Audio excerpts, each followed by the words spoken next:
सौराष्ट्रे सोमनाथं च श्रीशैले मल्लिकार्जुनम् उज्जैन्यां महाकालम् ओंकारं ममलेश्वरं पाराल्यां वैद्यनाथं च डाक्यानां भीमाशङ्करम् सेतुवन्दे तु रामेश्वरं नागेश्वरं दारुकावने वाराणस्या तु विशेश्वरं त्र्यम्बकं गौतमी तटे हिमालये तु केदारं गुरुस्मेश्वरं च शिवालये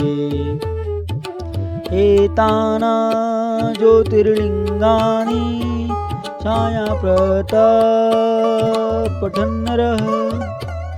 शब्दनं कृतं पापं स्मरणेन विनश्यति।